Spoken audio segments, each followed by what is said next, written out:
Define parameters of program. Olá, eu sou a Priscila Franco, voz da Michael Burnham, e você está ouvindo um podcast da rede Trek Brasilis.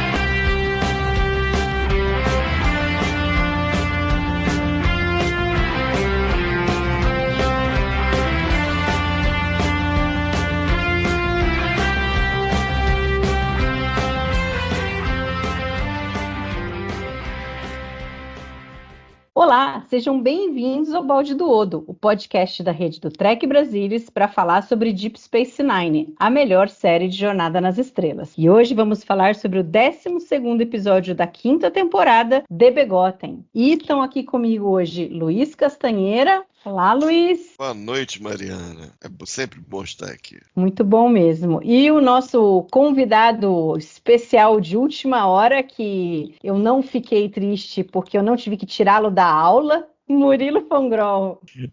Oi, Mari. Oi, Castanha. Muito feliz de estar aqui de novo. Hoje sem matar a aula, mas não há grande problema. Não estou fazendo apologia, não faltem aula.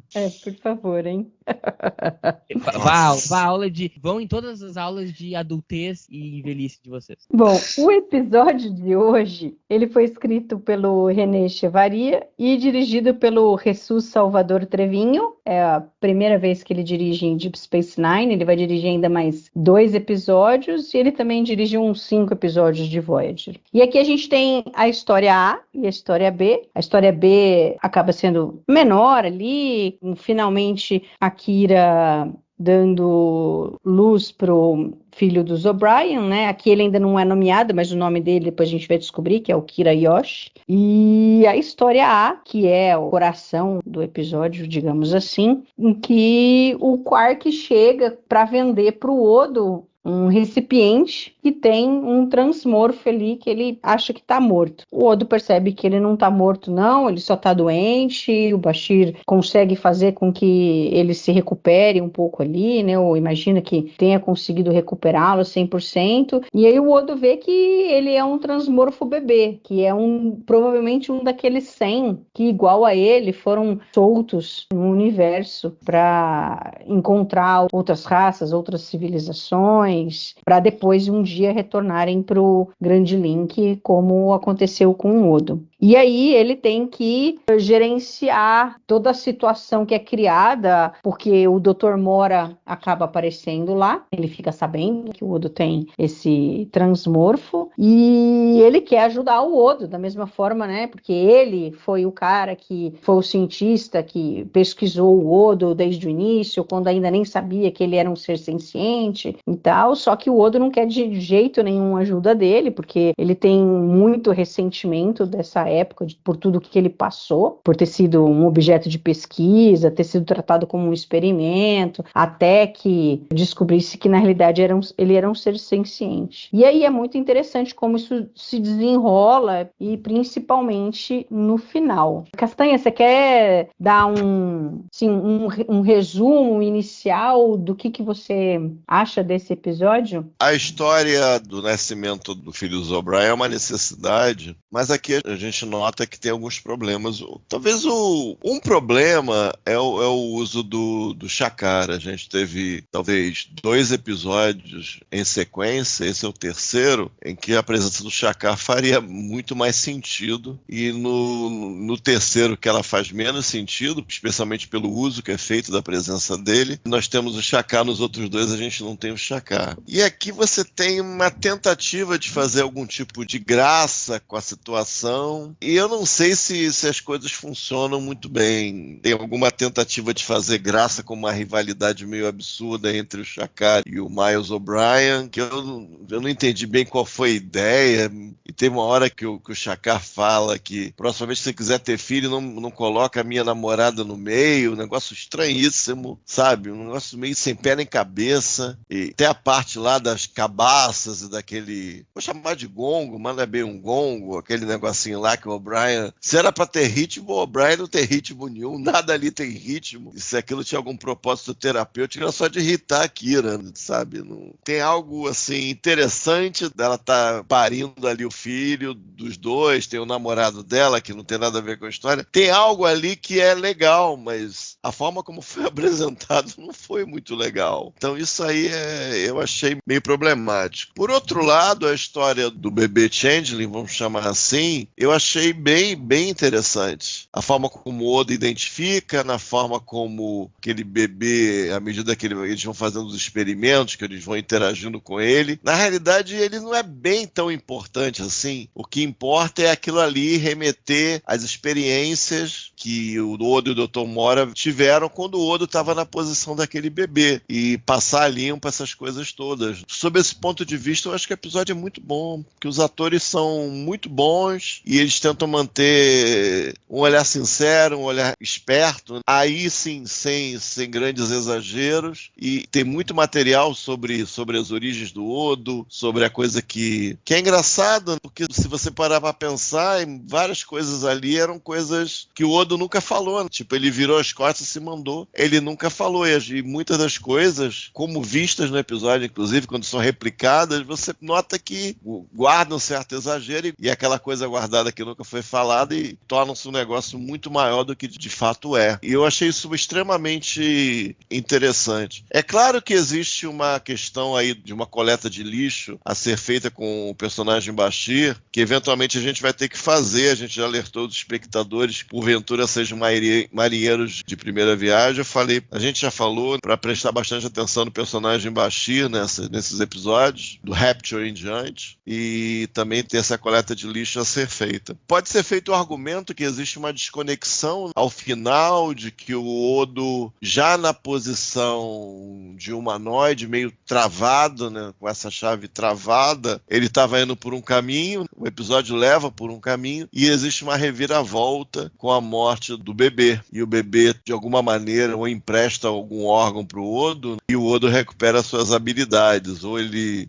se mistura com o Odo de alguma maneira e ele recupera as habilidades ali. A gente pode pensar que uma coisa não é conclusão da outra. Ele estava meio que quase que em êxtase, pensando na cena dele do Quark, de viver o lado transmorfo dele através do bebê. Não, tá tudo bem, humanoide, essa parte de mim já ficou e tal, e de alguma maneira isso voltar. Mas de qualquer maneira, a forma com que isso é feito, eu achei legal. E o René é tão feliz nas escolhas dele como ator que você meio que vai na onda. E é claro, a gente pode discutir também a questão de Odo humanoide. Pra quê? Quais as consequências em que isso contribuiu para o personagem e tal. E a gente pode ver isso mais pra frente. E você, Murilo, em linhas gerais, o que você acha desse episódio? Bom, Melinho, muito o que o Castanha falou, assim, eu acho que ele tem uma história, a do que tu considera a história A, a história do Odo e do Dr. Moura, que eu acho que é muito impactante, assim, a história, e eu acho,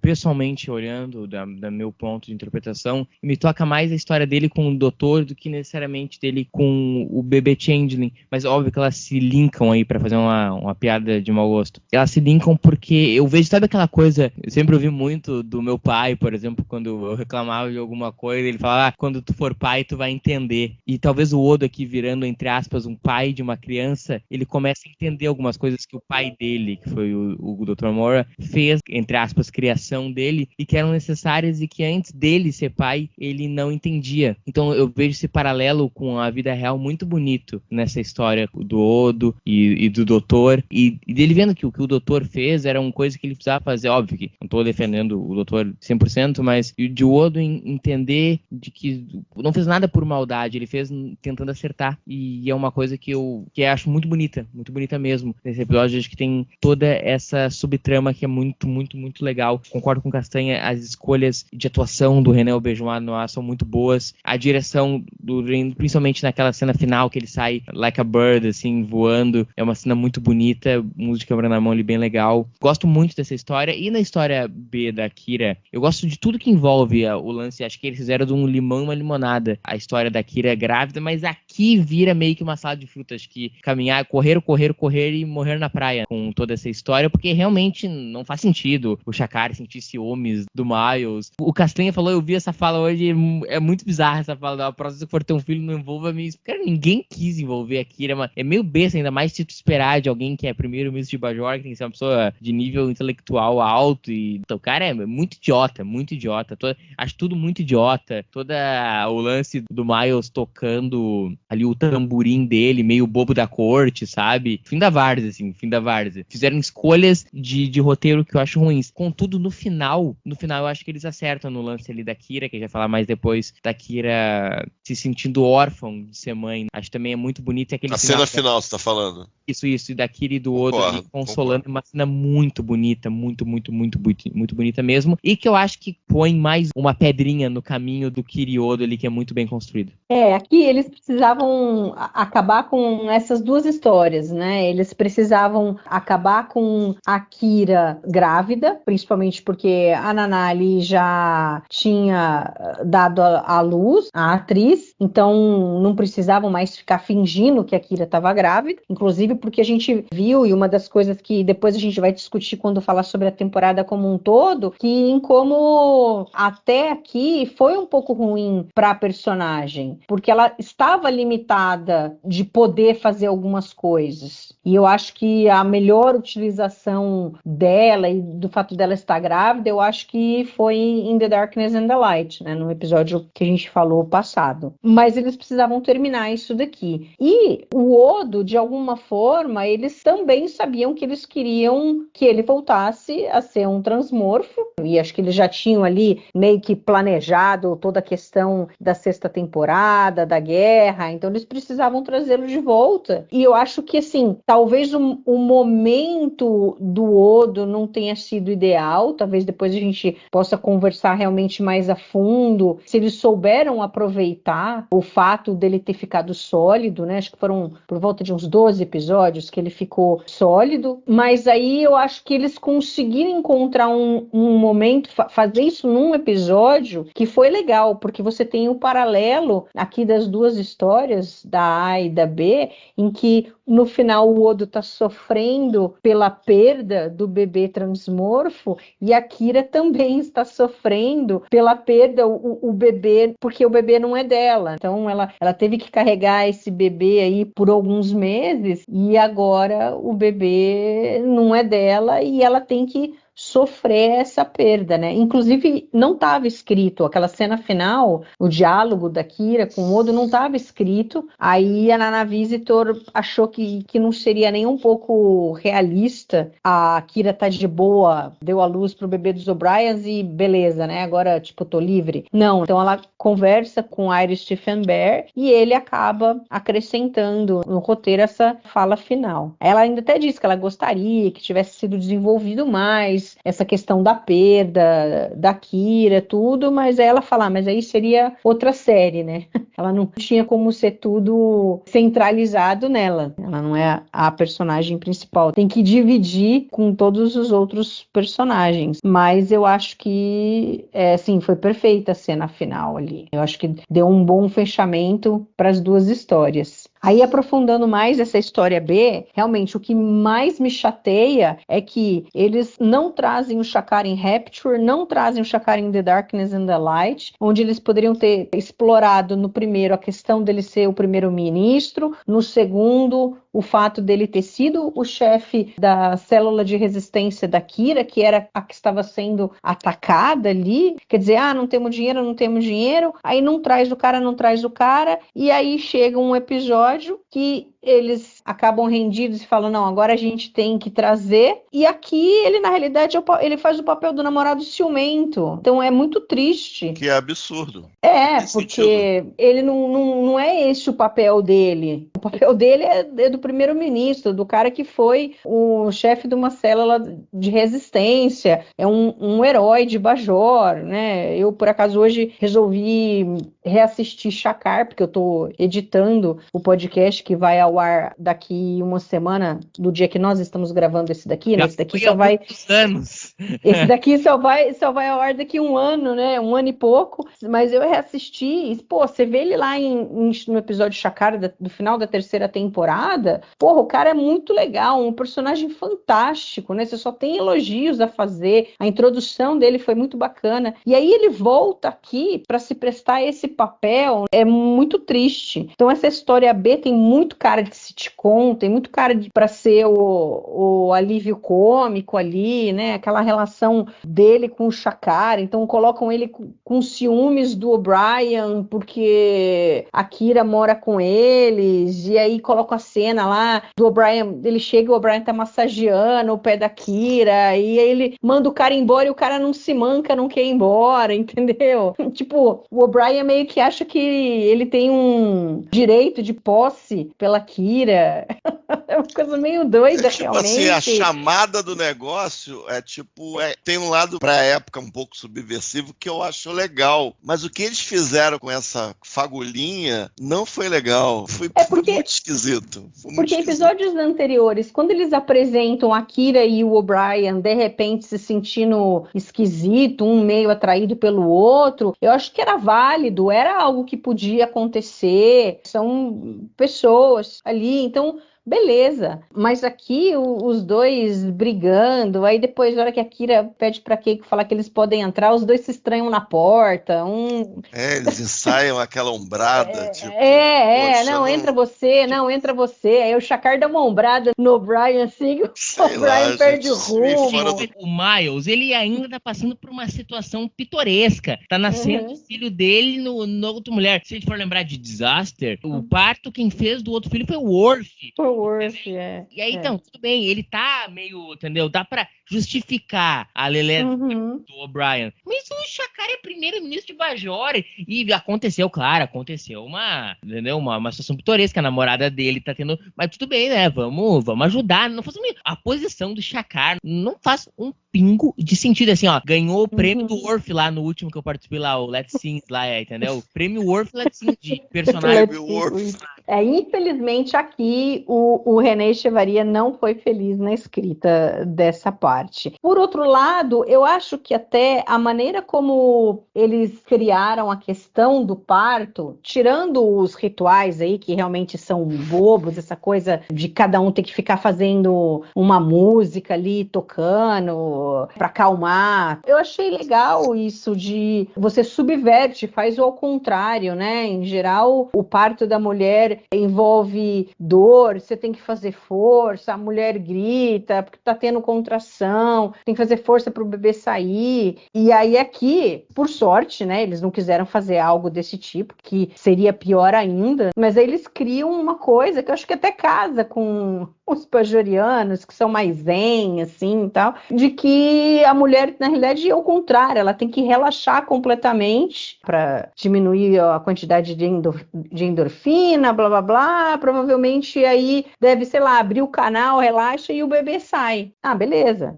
legal, acho que isso, eles foram felizes em criar essa situação, porque eu acho que poderia ser bem esquisitão, assim. Em geral, cenas de parto sempre são esquisitas em filmes e seriados. Isso, exatamente. Ainda mais por essa plateia, né? Com plateia, tudo né? Mas assim, o negócio de ter que ficar fazendo o barulhinho, podia ter posto, põe então uma música calma. Por que não puseram no Spotify o cara batendo o gongo ali? Tem que ser um Miles. Né? O cara erra a cabeça do tempo toda hora, pô. Exatamente isso. Só vai irritar quem tá ouvindo, pô.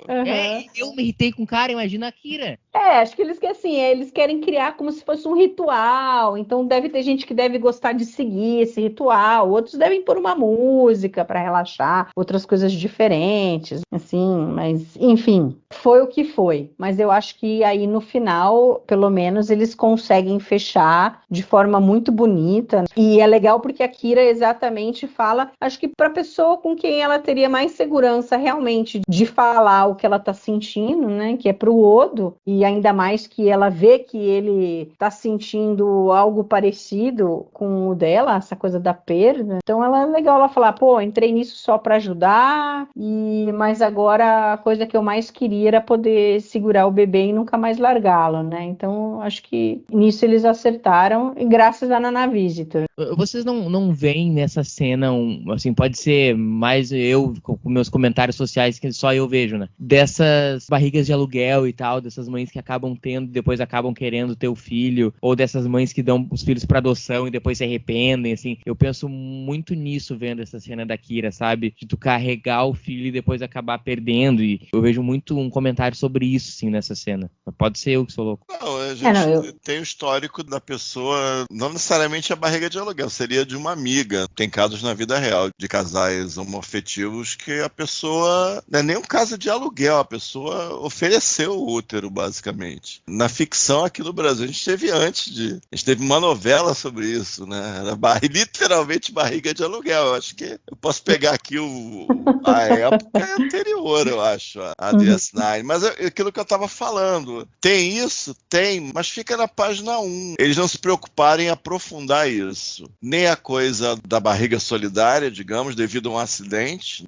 ou seja, foi uma circunstância excepcional e sci-fi, e também a parte da proximidade do casal com a barriga solidária e a coisa do relacionamento que ela tinha com o outro. Ou seja, é muito interessante, esses ingredientes me agradam, eu acho, especialmente para a época, que já faz bastante tempo esse episódio. Eu acho interessante, assim, dá uma mexida na cabeça, dá uma mexida no que é canônico, digamos. Mas não vai muito além disso, não. Tipo assim, a gente vai passar isso aqui, mas a gente não vai torcer a faca, né? A gente vai enfiar um pouquinho a faca aqui, mas não vai enfiar muito e nem vai torcer. Vai ser só um ferimento leve, entendeu? Mas tem uma coisa um pouquinho subversiva, não gostosinha. Mas aí eles fazem a coisa do sitcom meio bocoió do O'Brien, principalmente do Shakar. Pô, a Naná dá aquela coisa de professora, tipo, se vocês abrirem a boca mais uma vez, vocês vão sair. Aí o O'Brien começa a se explicar, ferrou, sai os dois. Coisa de tiazona mesmo, gente. Eu fiz isso hoje em sala de aula. Ou seja, aquela tiazona mesmo. Ou seja, não é a melhor coisa do mundo, né? E a parteira vira pro Shakar e fala, a parteira ou você chega na hora, ou você não venha de jeito nenhum, né?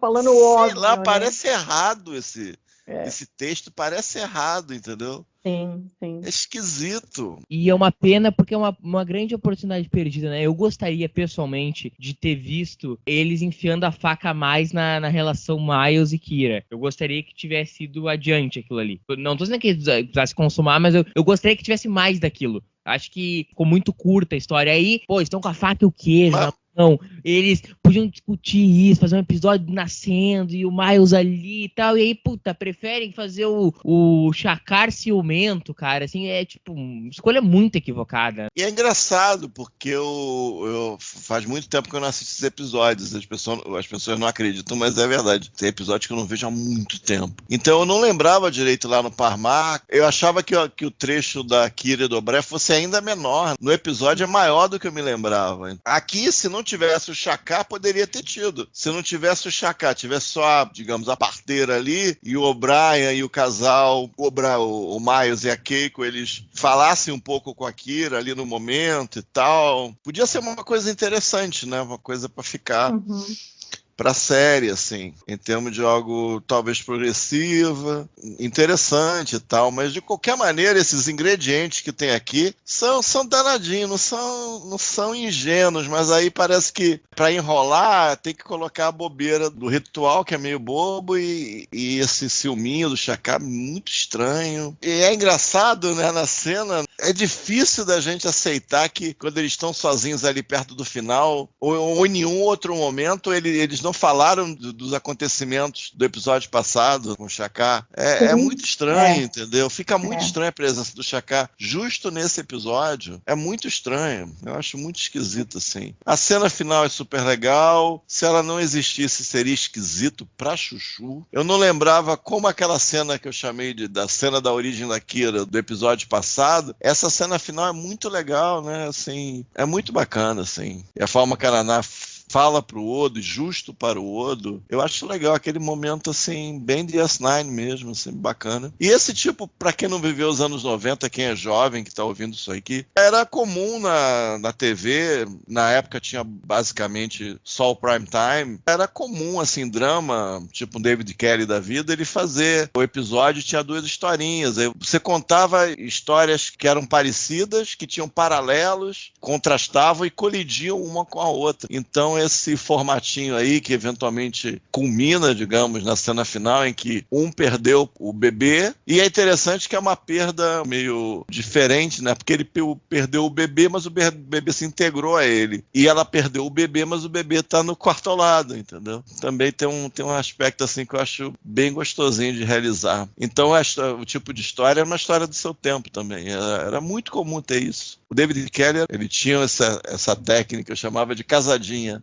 Fazia isso assim, adoidado mesmo. 2 histórias, eram tipo história parecida, mas você explorava um aspecto ou outro, para gerar um contraste, gerar um espelhamento, assim. Então é interessante, é familiar para a época, e isso funciona muito bem em última instância, apesar da história do parto da Kira ser meio galhofinha no final das contas. Eu vi que a novela Barriga de Aluguel é de agosto de 1990, então 6 anos e meio antes. Já tinha a música do José Augusto. Você conhece o José Augusto, Murilo? Aquele que tinha aquele amigo ladrão de oxigênio. Agora aguenta coração. E esse mesmo. Ele era um ladrão de oxigênio danado. A gente falava essas coisas na época, era politicamente incorreto também. José Augusto é o compositor de Evidências. É esse mesmo. Poeta da música. Cláudia Abreu, essa turma, Cássia Kiss. Essa turma toda, gente. Quando ela era ainda normal. Vôlei, cara. Cássia Kiss que matou a Cássia Death Roy. Jogava vôlei, Vitor Fazano. A turma doida, gente. A política se separou, eventualmente. Uhum. Cássia Kiss que matou a Death Reutemann. Pô, spoiler não, Murilo. Pô. Spoiler de Poxa, Murilo. Não pode não, cara. O pessoal vai te processar aqui no podcast. Hein? Só assistam Vale Tudo. Vocês assistam, você que está ouvindo o programa na Globoplay, assista Vale Tudo, qualquer série que tem no Netflix. Agora, você não tava louco não, Murila. Assim, depois, quando eu terminei de assistir o episódio, a sensação que eu tenho é essa daí. Em como as mulheres que passaram por isso, que eram barriga de aluguel, o que elas sentiam. Mas assim, o episódio acaba não se propondo a conversar sobre isso, mas o tanto que ele coloca ali faz com que a gente se reflita sobre o assunto. É inevitável não refletir sobre. Embora eu acredito que não vamos mais ver a Kira falando nada sobre esse assunto, acho que depois aparece ela com o Kirayoshi no colo e tal, mas eu não me lembro se tem alguma coisa dela falando ainda algo a respeito. Eu acho que não, Mariana. Depois ela já meio já incorporou ali a coisa de ser a madrinha dele, algo do tipo, né? Mas enfim. E aí a gente tem a história do Odo, mas antes então da gente falar sobre a história em si, a gente sabe que no final o Odo acaba recuperando a sua habilidade de se transformar, mas aí a gente teve esses episódios em que ele era sólido. O fato dele não ficar sólido para sempre já tinha sido sugerido isso em Things Past, né, no começo dessa temporada, quando o Bashir diz que ele ainda tem enzimas morfogênicas no sistema dele, quer dizer, já dava meio que a entender que isso não seria para sempre. E o Auberjonois diz que ele gosta muito desse episódio, para ele é muito memorável, é um que assim, os fãs comentam, perguntam para ele, falam do nome, do número, e ele sabe de que episódio se trata, mas que ele gostaria talvez de ter tido mais tempo ali para discutir sobre a questão do Odo como sólido. É até engraçado que aquele episódio A Simple Investigation, na minha cabeça, tinha acontecido quando ele era sólido. E na realidade não, esse episódio vem depois. A gente vai chegar nele. E não parece sei, fora de posição. Exatamente, né? Eu acho que perdesse uma oportunidade aqui de mostrar o Odo, de repente, tendo um relacionamento com uma mulher sendo sólido, para ter a noção do que é, né, isso daí. É que teve Teve aquela... Você lembra daquela do Broken Link? Mas a atriz não funcionava. Eu acho que eles tinham tido a ideia, mas a atriz não funcionou. Eles não meio funcionou que e não retornaram com não ela, retornaram e aí imediatamente. acabou. Mas assim, Castanha, você acha que eles conseguiram mostrar um pouquinho do Odo como sólido ou faltou? Poderia ter tido mais história, isso poderia ter acontecido um pouco mais para frente. Como sólido, a experiência, talvez o The Accents seria o principal no episódio que eu tenho certas broncas, mas entender a fragilidade da humanidade, eu acho que foi um episódio importante para ele, apesar do episódio como dramaturgia eu achar que deve, para ele eu acho que foi importante. Eu não sei se o Things Past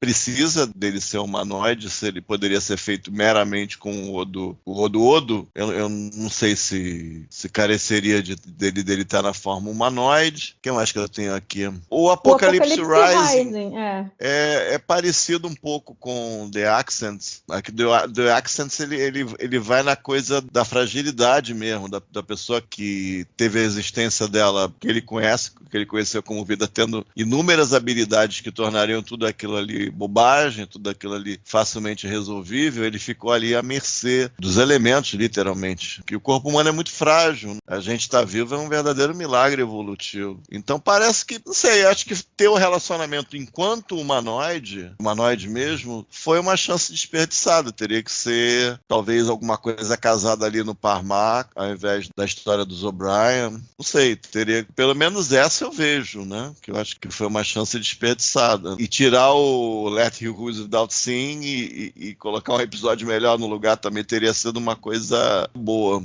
Como eu não recordo muito bem do Simple Investigation, eu não vou cravar aqui que eles erraram, mas em princípio deveria ter tido um episódio como esse Simple Investigation enquanto ele era sólido, que eu acho que é uma coisa importante, até porque boa parte da caracterização ou da história do Odo tem a ver com o relacionamento dele com a Kira. Não só o relacionamento homem-mulher, digamos, mas o relacionamento dela, né? De conhecer a pessoa, de viver tanta coisa com a pessoa em circunstâncias tão diversas. Talvez fosse importante ter um relacionamento similar com uma mulher e também ter um relacionamento homem e mulher com essa mulher. Talvez tenha sido uma oportunidade desperdiçada, mas eventualmente era meio que inevitável ele retornar. Aqui no final parece que está apontando no sentido de que ele vai permanecer sem os poderes e vai ter o bebê. E eventualmente o bebê retorna. Talvez não seja a história tão maravilhosa quanto ela poderia ter sido. Talvez isso não seja tão bem resolvido. Mas é interessante juntar o que o bebê sentiu pelo Odo na curta vida dele com a coisa de ser lembrado de alguma maneira, de dar alguma coisa, e acaba sendo uma metáfora, né? Às vezes um bebê que morre, eu não sei exatamente a doença, não sei se é aquela síndrome do mal súbito, passa a noite, aí morre, ninguém sabe direito por que morreu, coisas assim, e outras doenças terríveis que bebês têm, ou crianças muito jovens têm. Por que essa pessoa veio ao mundo? Então, de alguma maneira, deixou alguma coisa com os pais, alguma coisa importante. Talvez nesse pensamento, desse tipo de atitude, mas é uma coisa muito difícil de levar, né? Porque repara que eles nem pesam a mão no sentido da perda, eles só pesam a mão no sentido do deslumbramento. Ele vai viver sempre comigo, e a perda em si fica minimizada. Então, outra coisa que eles também desviaram, né? Porque essa coisa do bebê, se fosse um bebê mesmo, de morrer subitamente, em tenra idade, é uma coisa muito braba. Às vezes é uma coisa que marca as pessoas pro resto da vida. E aqui eles procuraram dar um presente, de dar... Não, ele tá vivo comigo enquanto eu viver. Mas no fundo acaba sendo que o impacto é tão... Eu tava falando do melodrama, né? Às vezes, acho que no Rapture, quando a coisa tem tanta convicção, acaba te levando e você não se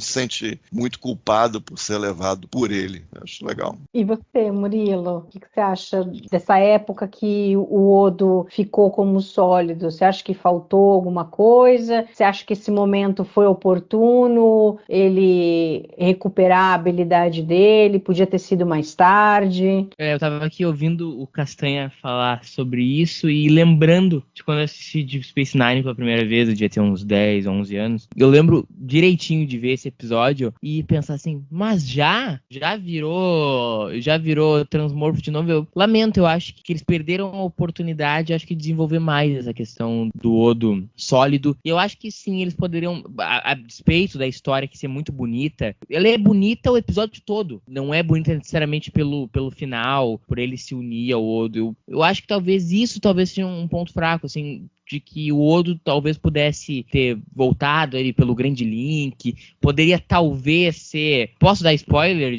do arco? Pode.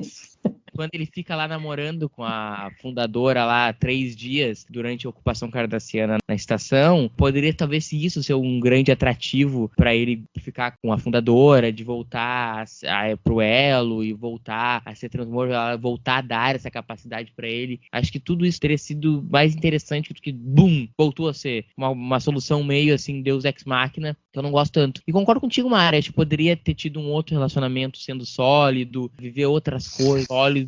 Nossa, podia ter visto tanta coisa, 12 episódios no universo de uma série tão grande, eu acho muito pouco. E 12 episódios onde pouco foi versado sobre isso. Talvez o relacionamento da Kira com o Odo pudesse ter começado com base nele sólido, ainda não sei, não tô dizendo que deveria fazer A, B ou C, tô dizendo apenas que solucionaram muito rápido, assim, eu tenho a impressão, parece que se arrependeram de ter feito o Odo sólido e logo quiseram se livrar disso, então não gosto, acho que foi uma solução equivocada e aproveitaram pouco tempo.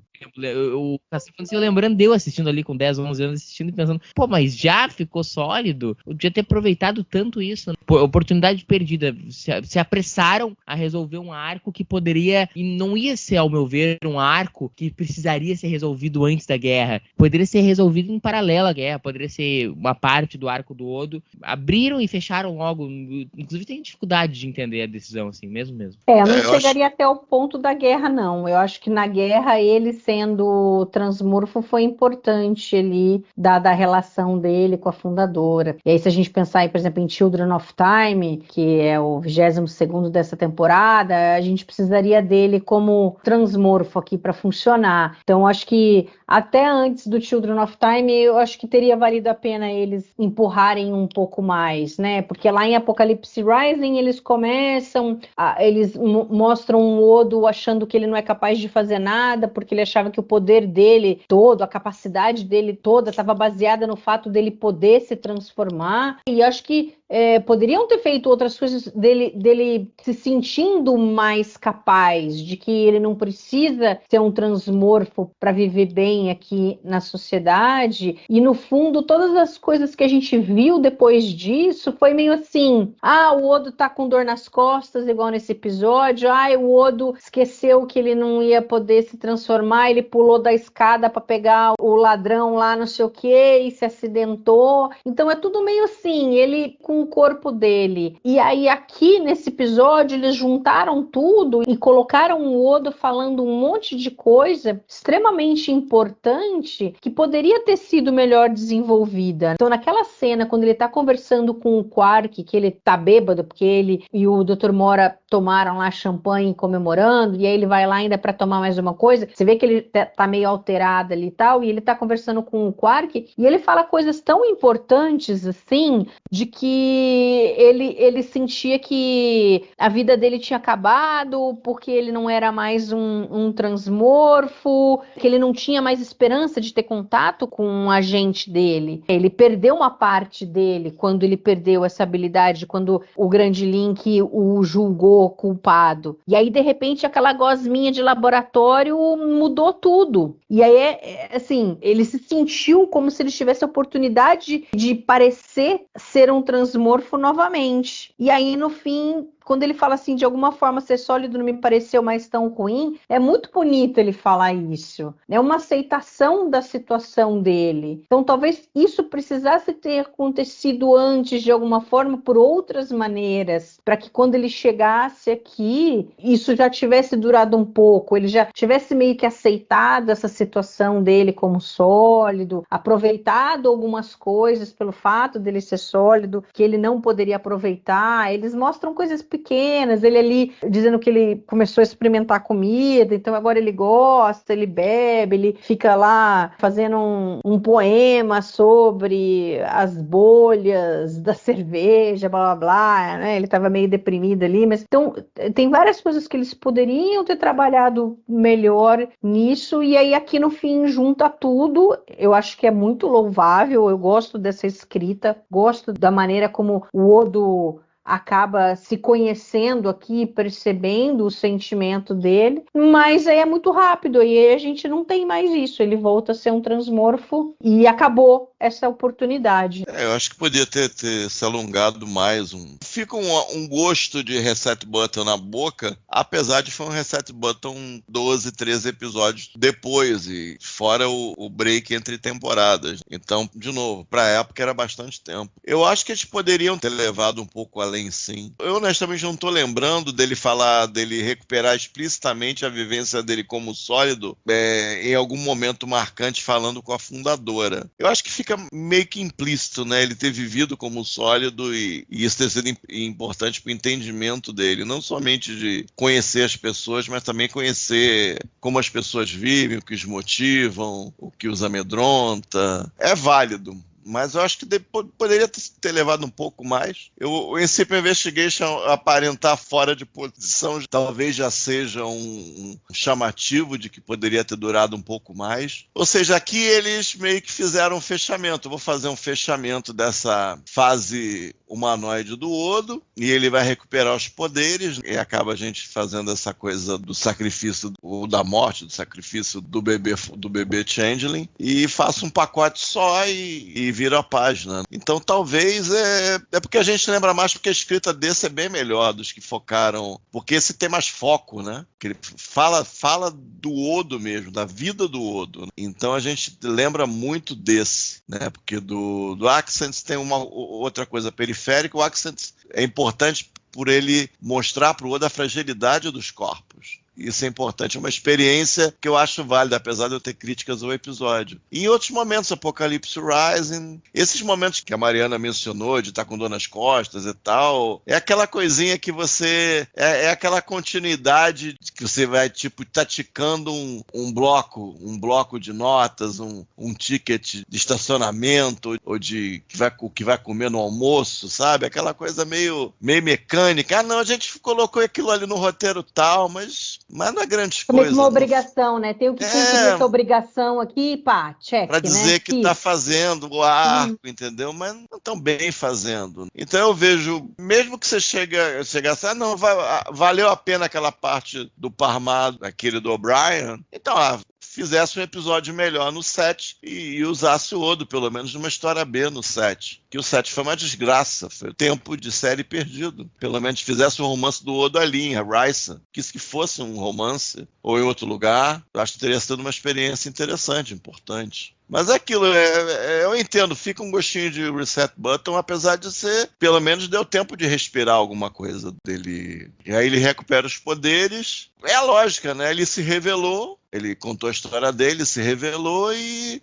teve uma mudança. A mudança foi ele recuperar os poderes. Eu entendo a lógica, mais ou menos, mas existe ou pelo menos parece existir um potencial aí que foi desperdiçado. Poderia ter sido mais explorado. Apesar de eu achar que, eventualmente, ele teria que recuperar os poderes. Eu não vejo... A história dele ser tentado em recuperar os poderes, eu não vejo tão boa. Eu acho que a história mesmo era estar junto com o seu povo, já com os poderes recuperados, de estar junto, assim. Eu acho que... Eu gostaria, ao menos, de que o arco do Odo sólido tivesse servido para humanizar o Odo. porque uma coisa que, ao meu ver, foi feita brilhantemente na toda a relação dele com a Kira, em His Way, assim. Eu até comentei com a Mari esses tempos assistindo, não vou lembrar qual, aquele episódio que eles voltam no tempo com os profetas lá, não, do Grande Link lá, que eles assistem lá o Odo condenar os inocentes. Isso. Eu até comentei isso pra Mari sobre esse episódio, e aí em paralelo a isso eu vou citar um outro episódio que eu coincidentemente assisti semana passada, que é Bar Association, e tem uma linha de roteiro. Esse episódio eu já vinha pensando, se eu comentei pra Mari, que eu sei que eu tô totalmente sozinho nessa opinião, mas o Odo pra mim, não vou dizer que sempre foi, mas nas últimas minhas assistidas de Space Nine tem cada vez mais parecido pra mim como aquele estereótipo do bom nazista, sabe? Daqueles nazistas recuperados depois da Segunda Guerra e tal. Porque ele parece ainda ter alguns traços de caráter muito, muito complicados, assim. E no Bar Association tem uma cena que passa batido, que eles estão tendo o sindicato lá e fazendo a greve, e o Odo fala pro Quark que ele é contra a greve e que se ele pudesse ele pararia a greve, mas não pode por causa do cisco e tal. E ele tem essa veia mais autoritária, e eu gostaria que esse arco tivesse sido feito mais, pudesse ter humanizado o Odo, sabe? Outra coisa não aproveitada, mas sim que nesse aspecto do Odo aí eu sei que eu sou voto vencido. Mas no The Accent, o Quark chama o Odo de fascista, já umas 3 vezes. E no Things Past mesmo, porque o personagem que agora eu não vou lembrar, que o Court Woodsmith tá vivendo, não é aquele personagem. Aquele personagem é o Odo. E o Odo fala um negócio, coisas esquisitas sobre os bajorianos em termos de resistência também. Eu acho que a série aponta isso, sim. Eu acho que a série ela não só menciona, eu acho que ela aponta isso, ela deixa claro que o Odo tem um pezinho lá no Great Link, assim, um pezinho. Não nega o negócio, não. Eu acho que isso tá claro, assim. Eu mencionei 2 episódios que tem... Caramba, é um atrás do outro. Tá entendendo? Então, eu mencionei isso no Things Past, no The Accent, meio que um humor, né? Ou ele fica sacaneando o Quark, aí ele fica xingando. Ele fala 3 vezes, chama o Odo de fascista, né? Então O Odo vem chamando o Odo de fascista algo, faz né? tempo, né? Tem algo, né? O Odo é, no mínimo, muito simpatizante, eu acho, ao fascismo. E eu penso assim... trazer ordem, né? Vamos trazer ordem, essa coisa... Da uniformidade. Eu fico pensando, assim, se a Federação, junto com o Bajor, não tivesse no comando da estação e fosse os cardassianos e a ocupação permanecesse por mais 50 anos, o Odo ficaria mais 50 anos com os cardassianos, subjugando. Né?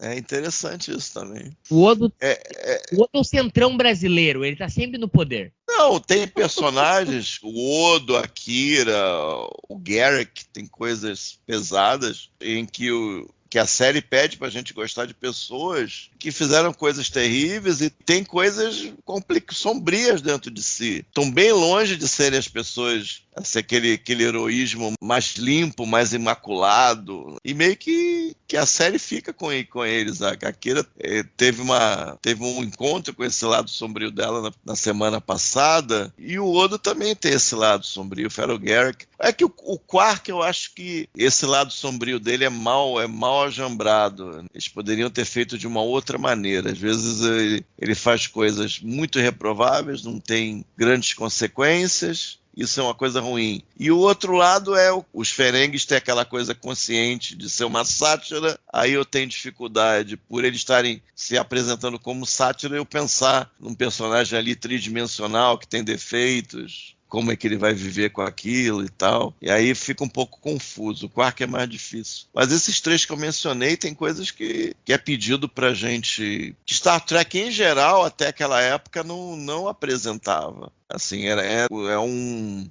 terreno bem diferente. Mesmo, assim. Castanha, mas eu vejo uma diferença fundamental do desenvolvimento do Odo e da Kira, porque a Kira fez coisas, entre aspas, horríveis, mas eu penso, assim, no intuito de libertação do povo dela. Sim, fez coisas horríveis, mas isso marcou, né? Não, total, mas eu tô dizendo que ela fez, no sentido aí de Maquiavel, de os fins justificam os meios, de pela libertação do povo dela, que era muito oprimida, aquela coisa do Malcolm X, sabe? Não confunda a reação do oprimido com a opressão do opressor. E eu penso, eu acho que nisso a Kira se justifica. O Odo é mais por uma manutenção dele estar confortável, dele estar no poder, entendeu? Se os Cardassianos ficassem mais sem... Talvez seja mais pegajosa a questão do Odo, né? Não à toa que na sexta temporada, spoiler aqui, depois do spoiler de Vale Tudo, ele é o primeiro a abandonar o barco da Resistência quando ficou bom pra ele lá no... Sim, né? A gente chega lá, isso aí é delicado. Então o que redime ele é a Kira, no fim das contas. Outra coisa delicada é que tem uma questão de um vírus aí, e a gente, quando chegar na hora, vai ter que contar a história do vírus. Então, também é outra coisa que só faz sentido quando tiver todos os episódios, senão, para quem tá escutando, vai ficar perdido, entendeu?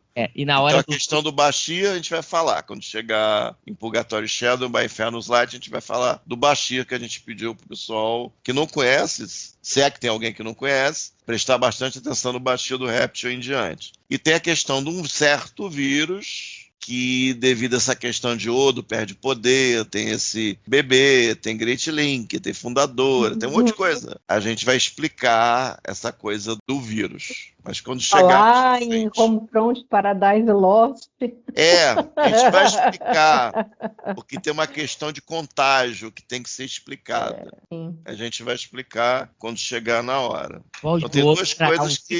para explicar a questão. A gente chega lá, pode deixar, a gente chega lá. Apesar, né, do Odo ter esse perfil aí mais fascista e de repente eles terem perdido essa oportunidade de suavizá-lo um pouco como sólido, né? Mas eu acho que, principalmente no começo, quando ele começa a lidar com o bebê transmorfo, antes do Dr. Mora chegar, tem uns momentos ali, assim, muito sensíveis. É muito delicado, quando ele começa a fazer aquele monólogo ali, que ele tá falando pro transmorfo, ele falando, pô, eu nunca fui bom para me transformar, nunca consegui imitar exatamente direito, né, a face humana, mas você vai ser melhor, eu vou te ensinar, e é muito delicado, coisa de assim. Pai, né?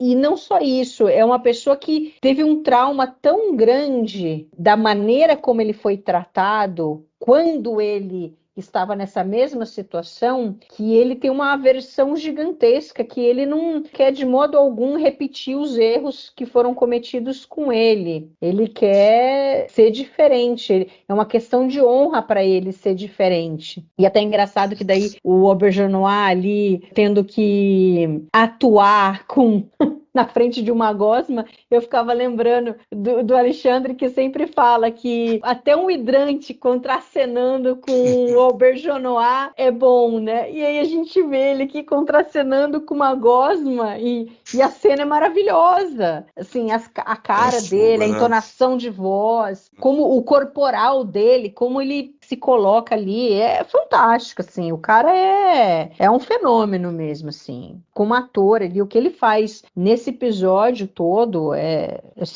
diferenciado. E aí, quando o Dr. Mora chega, é muito interessante porque você é apresentado a duas perspectivas diferentes. O Odo totalmente contra a fazer qualquer coisa evasiva e ele quer ali, né, só ali na conversa, coloca num pote, coloca no outro, ele diz o que tá fazendo, aí o Dr. Mora fica olhando, fica dando risada, porque o Dr. Mora é o cara cientista, ele tem uma perspectiva diferente, ele aplica um método científico, tudo que ele fez ali tinha um porquê, e o Odo não consegue enxergar que mesmo que o Dr. Mora tenha cometido erros lá atrás, e exatamente pelo fato dele ter cometido erros atrás, e ele dizer isso, essas coisas não precisam ser dessa forma. É possível o Dr. Mora ajudá-lo com as coisas que deram certo, porque eles partem de um nível diferente do que o Dr. Mora partiu. Lá ele não sabia quem era, o que era aquela gosma que ele tinha ali, ele tinha uma ideia que podia ser alguma coisa, mas ele não sabia que era senciente, nem nada. Então ele tentou muitas coisas e tentou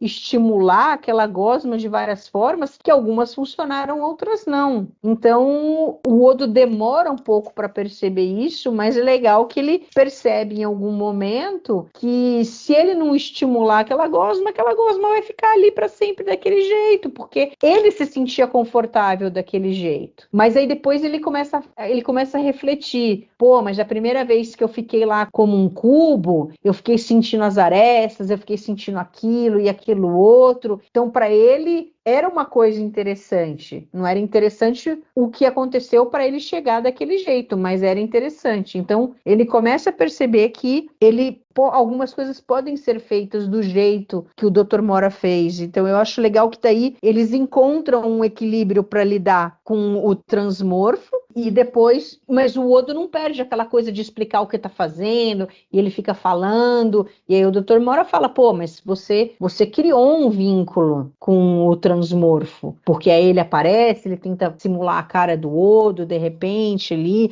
até mais rápido, né, evoluindo mais rapidamente do que o próprio Odo com o Dr. Mora. Então eu achei bem legal, e o roteiro não faz com que a gente tome o partido de um ou de outro. O roteiro é neutro, ele apresenta as duas visões de como lidar com o problema, e obviamente que a gente tem uma tendência de pender para o Odo, porque ele é o personagem principal, ele foi o cara que sofreu naquela posição em algum momento. Então a gente olha pela visão dele e fala, pô, realmente precisa ser diferente, mas ao mesmo tempo a gente fala, pô, mas esse negócio não vai resolver nunca, ele nunca vai conseguir fazer com que esse transmorfo passe a ter capacidade de se transformar em algumas coisas a ponto de ser capaz de se comunicar. Então eu acho que eles conseguiram fazer aqui uma coisa muito interessante e fazem com que o Odo tenha que lidar com o Dr. Mora e com as coisas que aconteceram com ele, e no fim ele percebe que, embora o Dr. Mora tenha feito algumas coisas que não tenham sido boas para ele, ele não fez porque ele era um cara mau, porque ele queria judiar, né? Ele tinha boas intenções e ele gostava do Odo.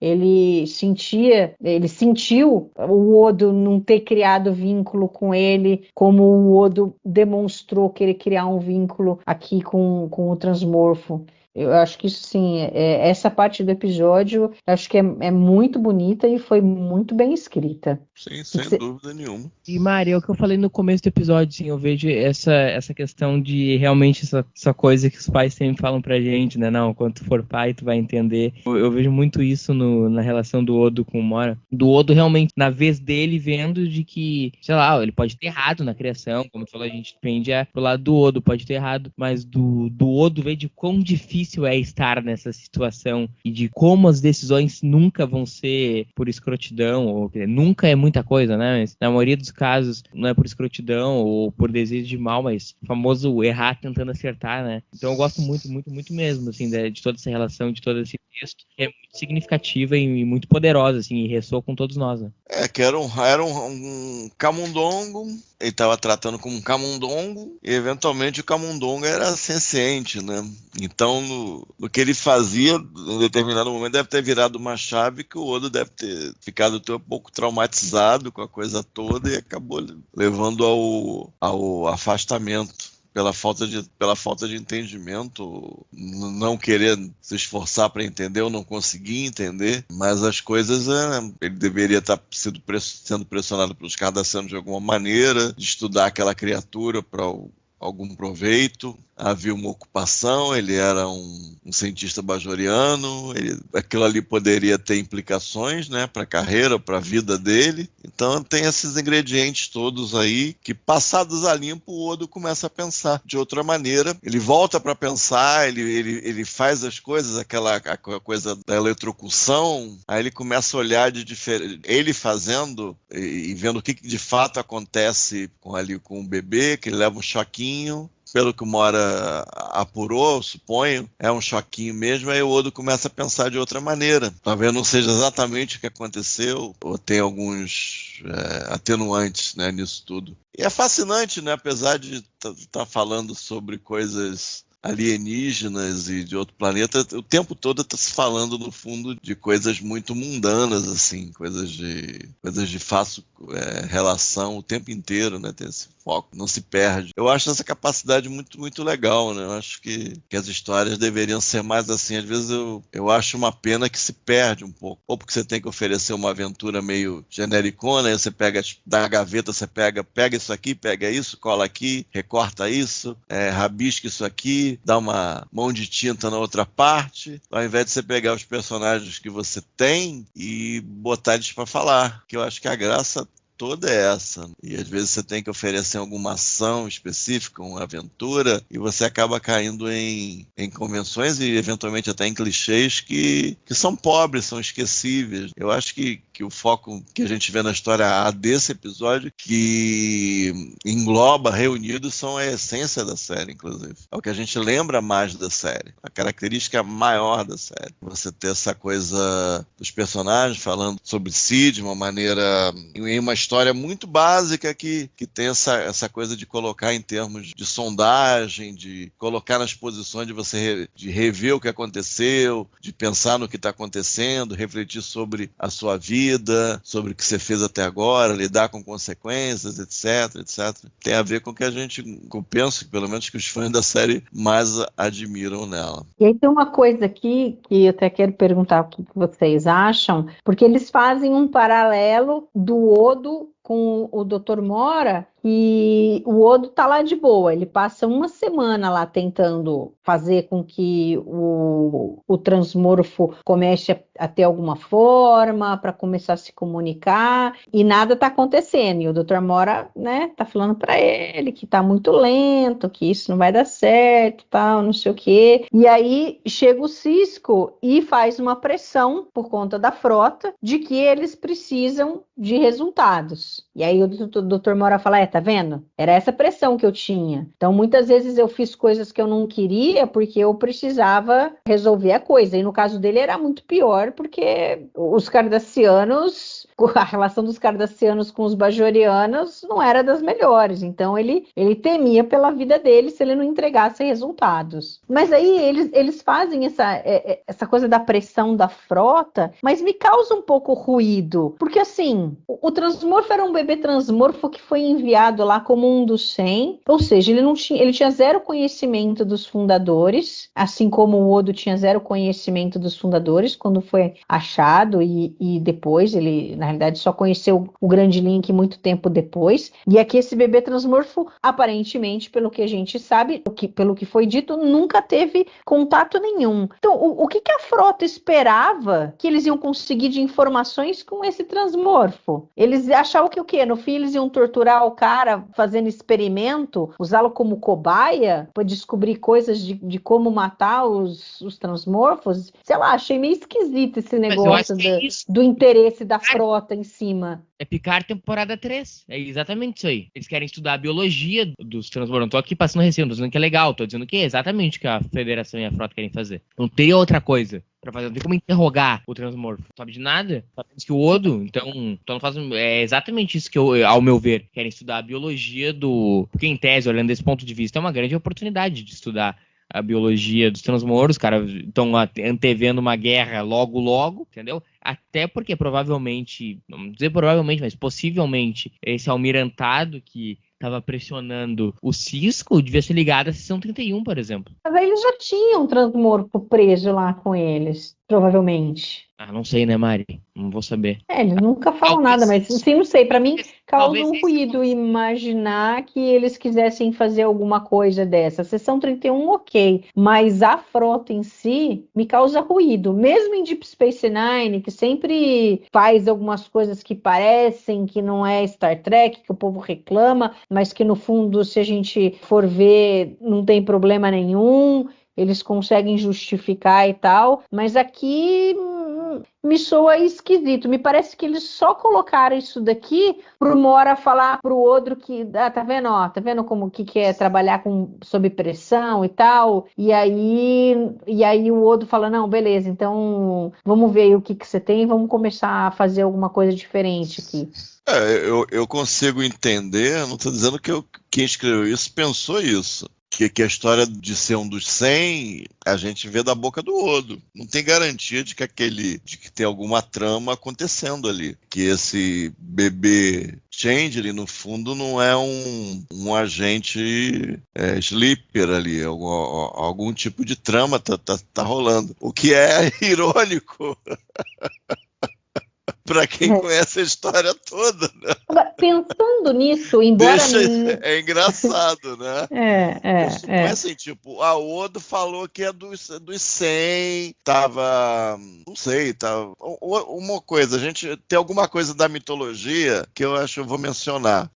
Outro dia eu falei, caramba, os Changelings são parte de um único organismo. Mas eu fiquei pensando nessa coisa dos 100, parece que não, parece que de fato ocorre algum tipo de reprodução, que de fato eles são bebês. Eles são umas gominhas que vão se desenvolver e eventualmente vão ter algum tipo de ciclo adulto e eles vão se unir e aí vão formar um corpo só eventualmente. E formado um corpo só, eles passam a ser um corpo só, mesmo separados. Talvez esse seja o sentimento deles. Então aqui parece que é a história deles se reproduzirem de alguma maneira, que de fato essas criaturas são bebês. Ou eles têm a capacidade de soltar uma parte deles, fazendo com que aquela parte vá sem conhecimento nenhum prévio. Algo assim. Será que essa reprodução, ela é tipo o filho do grande... ele não é filho de um transmorfo, né? Ele é filho do Great Link, é isso? Seria filho do Great Link.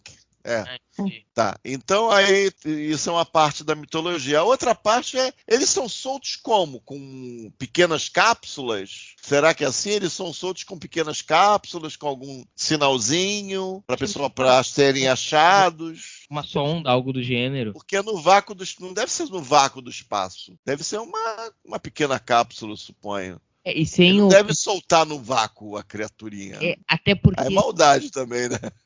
Até porque sem o buraco de minhoca, tipo o Odo, esse outro aí, que caminharam, né? Ainda tem isso. Esse outro vai saber onde ele foi achado. Agora, falando sobre esse outro, já que o Castanha falou, mas que a gente poderia pensar, será que ele não era um espião, que ele foi enviado ali? Então, pensa ele tá fingindo, como se você fosse do Almirantado. Ele tá fingindo que é um bebê, que não sabe nada. Aí faz sentido a coisa do relatório. Aí a gente poderia pensar, será que ele foi enviado pelos fundadores de propósito? Ou será que alguns fundadores ou uma parte do Link, sei lá, que não concordavam com o fato do Odo ter perdido a capacidade de se transformar e enviou ali aquele transmorfo para poder se juntar ao Odo e ele voltar a ter... Mas aí é novela, né, Mari? Só que isso nunca é falado, fanfic, né? Mas é interessante a fanfic da Mari. Mas assim, isso não tem fundamento nenhum, nunca foi falado, né? Nunca foi falado nada, então obviamente que não é isso, é o que o Odo falou. Era um dos 100 que apareceu aí. Eu acho que a gente... É o que o roteiro coloca. Porque se tivesse alguma coisa pra frente que fizesse com que a gente descobrisse que era algo diferente, beleza. Mas não tem. Então, mas são suposições que a gente poderia fazer. Mas assim, eu não vejo muito sentido dos fundadores terem mandado esse cara como espião, porque eles têm métodos muito mais eficazes de espionagem, né? Não vamos dar spoiler aí, mas tem uns amigos nossos aí que estão lá. Se põe na posição do Almirante. O Almirante vendo de fora isso, acha que Apareceu um Changeling de S9 e o Odo tá querendo ser papai do Changeling. Aí eu ia achar muito esquisito, gente. E o Odo diz... Não são nossos amiguinhos, é um cara...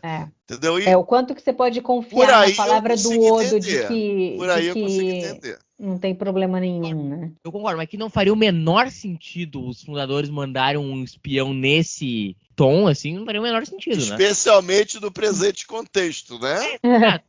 Especialmente. Tem amigo nosso que tá no outro quadrante, né?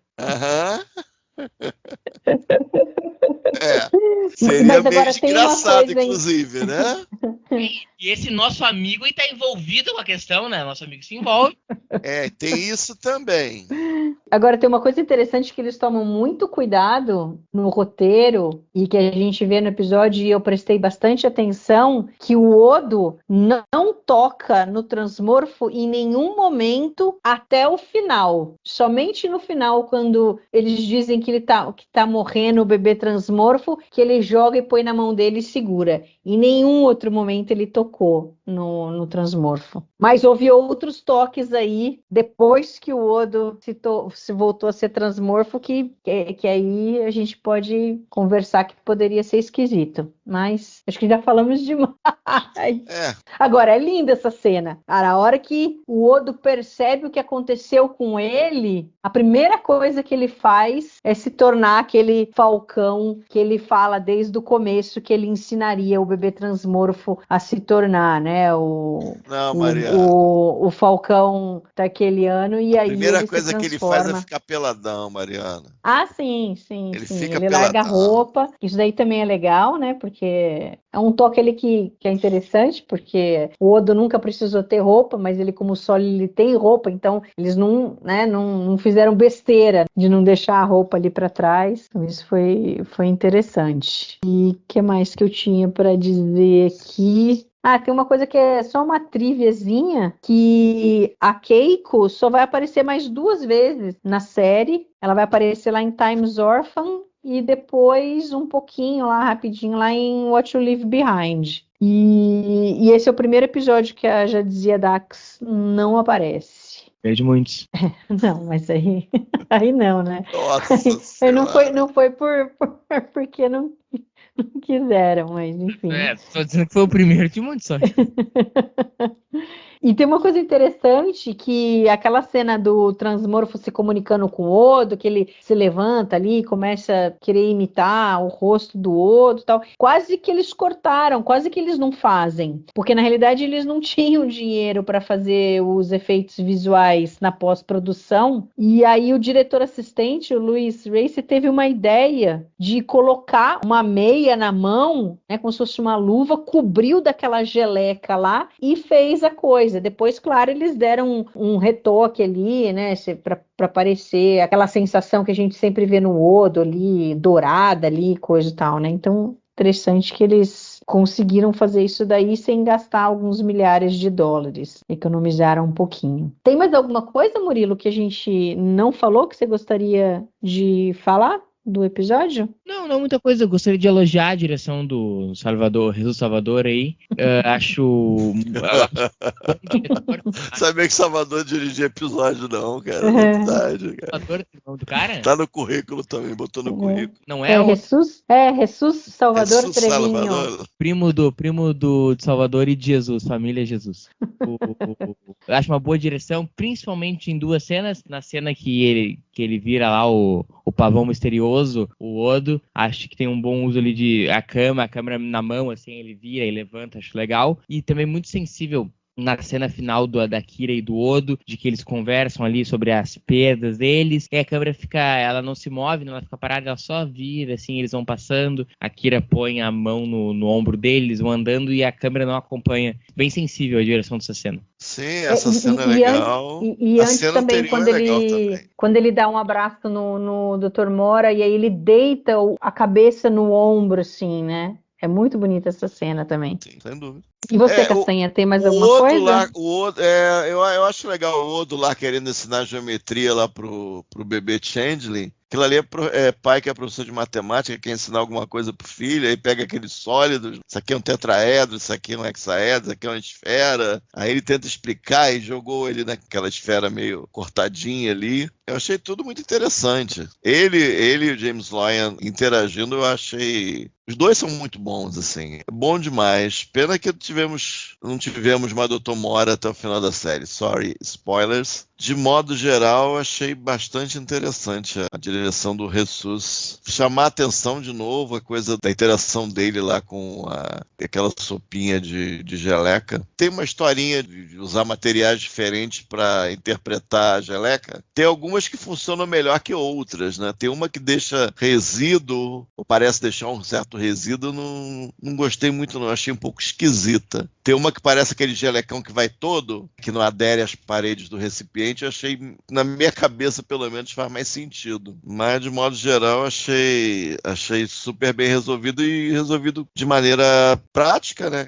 Como nessa coisa que a Mari mencionou, da MEIN e tal. Foi algo resolvido ali no set, alguma coisa em câmera. Quando o cara foi editar, deve ter polido um pouquinho, para não ir para pós-produção e ficou bastante bom, pareceu um efeito como os outros, o efeito que a gente está acostumado dos changelings da época. Então é isso, eu acho um episódio bem característico de S9 na história A, e na história B eu acho uma coisa meio chata do uso do Shakaar, um pouco de um sitcom meio xoxo, mas a cena final que amarra as duas histórias eu achei muito legal, né, que une dois dos personagens principais e uma das principais relações da série, talvez seja Só Fique Atrás de Uma, provavelmente. Então, fechar com essa é quase que garantia de que a coisa vai terminar em uma nota boa. Achei bem legal. Então, falando em nota, já vamos emendar aqui e dar a nota final para The Begotten, Castanha. Eu acho que tem que ser 3 estrelas, porque a história B realmente depõe contra a organização da série com relação ao uso do Shakaar. E na parte final mesmo da história A, parece que ela está indo para um lugar mais satisfatório, mais provocativo, e ela dá uma pequena reviravolta que a gente acaba aceitando, porque é uma cena bonita, tem uma execução bonita e tal. Então eu vou de 3. Assino com a relatoria do Dr. Luiz Castanheira, 3. Eu vou de 3 também. Acho que o episódio é interessante, tem essa parte do Odo que eu acho fantástica, acho que eles conseguiram fechar bem, trazem elementos importantes do personagem, reflexões, a relação dele com o Dr. Mora, a parte história B deixa a desejar muita coisa, é muito triste quando você vê o Shakaar participando desse episódio. Nos 2 anteriores tinham justificativas assim maravilhosas para ele aparecer, e aí eles falam que não apareceu porque queriam economizar dinheiro, aí vem aqui, trazem ele aqui e fazem essa lambança. Enfim. E tem um spoiler, o Shakaar não aparece mais. Isso só citado. Isso é muito triste ainda. É muito triste. Mais ainda, acho que fica pior ainda, né? Porque no fim ele apareceu em Shakaar, em Crossfire e aqui em The Begotten, e depois ele acaba só sendo citado uma outra vez até o final da série. Mas, enfim, chegamos ao final de mais um episódio. Murilo, muito obrigada pela sua participação. Eu sei que foi de última hora aqui, mas foi ótimo ter você aqui com a gente debatendo sobre esse episódio. Eu que agradeço o convite, adoro participar do Balde do Odo para falar de Deep Space Nine, a melhor série de Star Trek. Só não pode perder a aula, tá, Murilo? Castanha, valeu, muito obrigada por mais esse bate-papo. Show de bola, Mariana e Murilo, sempre um prazer. E agradecer ao pessoal que está nos escutando. Não deixe de comentar, né, lá na página do Trek Brasilis, no YouTube. A gente sempre fica contente em saber o que vocês estão achando do programa, o que vocês acharam do episódio, concordam com a gente, não concordam. Não deixe de colocar lá as suas impressões. Eu gosto bastante de poder debater com vocês sobre isso. Sou meio viúva do antigo fórum do Trek Brasilis, em que a gente debatia muito sobre os episódios. Criava muita confusão, muita briga, mas tinha muita discussão interessante. Você não era nem nascido, não. Você não era nem projeto, nem nada. Mas era o FTB, era maravilhoso aquilo lá. Muito bem, então a gente volta daqui 15 dias com o episódio For the Uniform. Então até lá, valeu, pessoal.